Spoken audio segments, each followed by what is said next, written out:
বরিশাল শহরের college road দিয়ে হেঁটে কলেজের দিকে এগিয়ে যেতে থাকলে গুপ্ত কর্নার নামে এই দোকানটি পড়ে। আর এই দোকানের বাঁ পাশে রাস্তা ধরে কিছু দূর এগিয়ে গেলে এই পুকুরটি দেখা যায়। আর পুকুরের চারপাশে বাড়িঘর।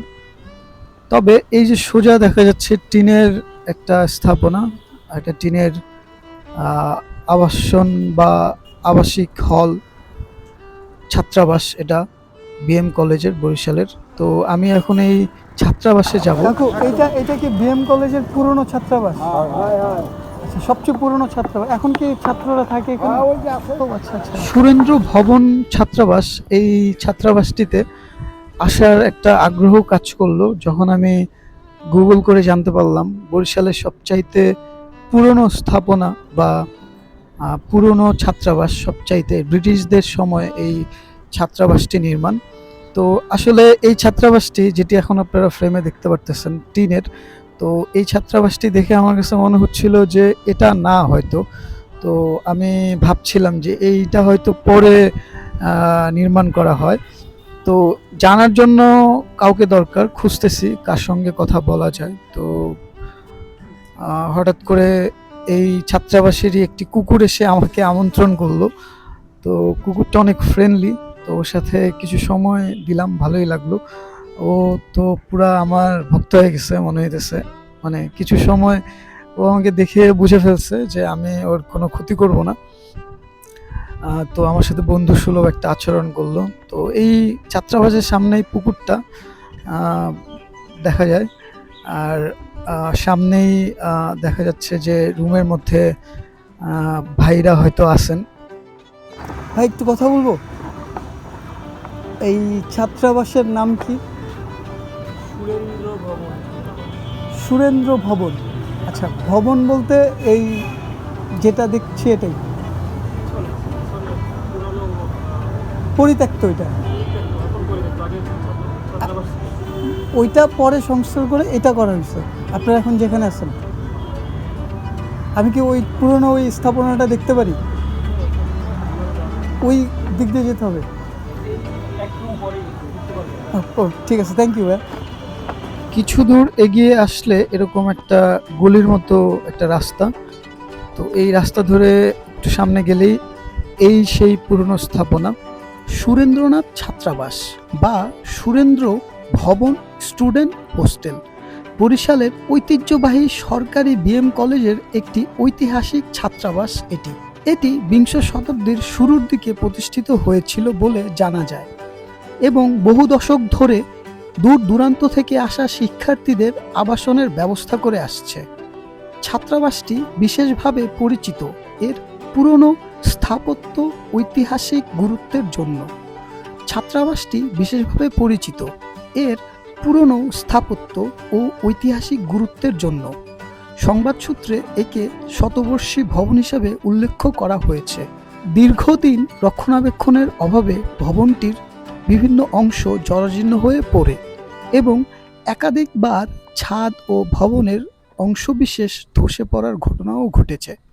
ফলে ভবনের মূল অংশ পরিত্যক্ত ঘোষণা করা হয় এবং শিক্ষার্থীদের জন্য অস্থায়ী আবাসনের ব্যবস্থা করা হয়। বরিশালের শিক্ষার ইতিহাসে সুরেন্দ্রনাথ ছাত্রাবাসের একটি বিশেষ স্থান রয়েছে। বিএম কলেজে পড়তে আসা বহু মেধাবী ছাত্র এখানে অবস্থান করেছেন। ছাত্রাবাসটি কলেজ ক্যাম্পাসের আবাসিক সংস্কৃতি ও ছাত্র জীবনের একটি গুরুত্বপূর্ণ অংশ হিসেবে দীর্ঘদিন ধরে পরিচিত। সাম্প্রতিক বছরগুলোতেও বিএম কলেজের অবকাঠামোগত উন্নয়নের দাবিতে শিক্ষার্থীরা নতুন ও নিরাপদ আবাসন নির্মাণের দাবি জানিয়েছেন।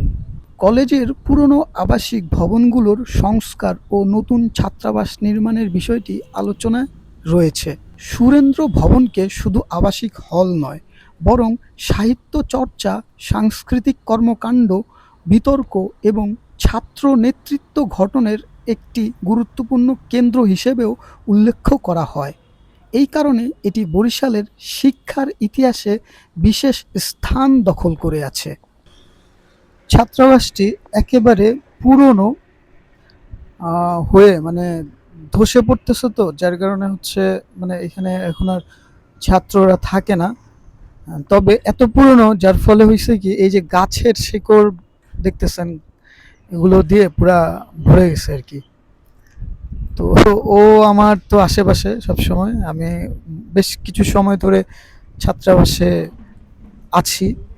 তো যেটা বলতেছিলাম সেটা হচ্ছে এই ছাত্রাবাসের দেয়াল ঘেঁষে এখন অনেক গাছের জন্ম নেওয়া হয়েছে আর কি।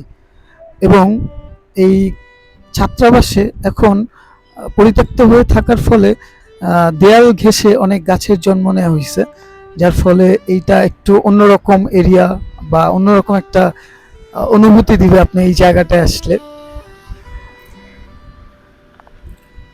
তো আমি নিজে ঘুরে ঘুরে দেখার চেষ্টা করতেছিলাম, দেখেন এই যে আপনাদেরকে দেখাই, ব্যাপারটা একটু খেয়াল করেন। পুরা গাছগুলো মানে মনে হচ্ছে যে দেয়াল ঘেঁষে জন্ম নেয়া, এরকম বড় বড় শেকড়, বড় বড় লতা পাতা দিয়ে পুরা বিল্ডিংটা ঘিরে গেছে আর কি। তো অন্ধকার, এখানে এখন আর কেউ থাকে না।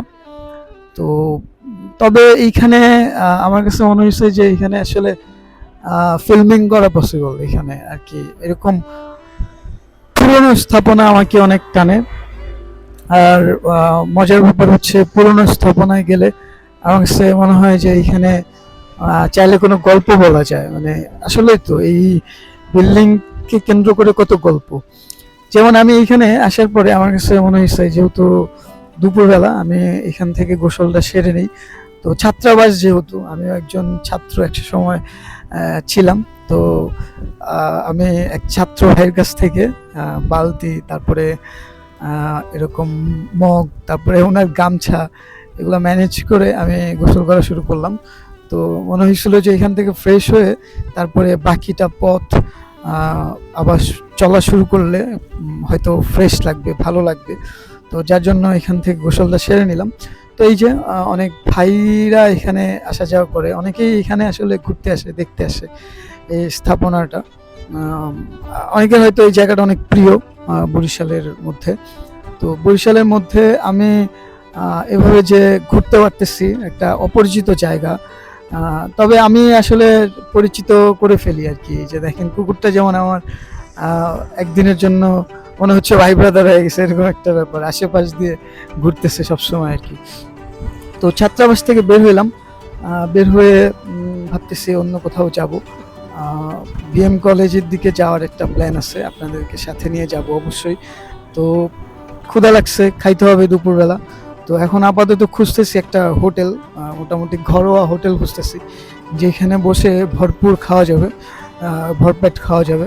তো এই যে এই ভেড়াগুলো দেখলাম রাস্তায় এরকম রেখে দেয়া, আশেপাশে হয়তো কারো ভেড়াগুলো রেখে দেয়া। হোটেল খুঁজে পেলাম, হোটেল খুঁজে পেয়ে ভাবতেছি কি খাওয়া যায়।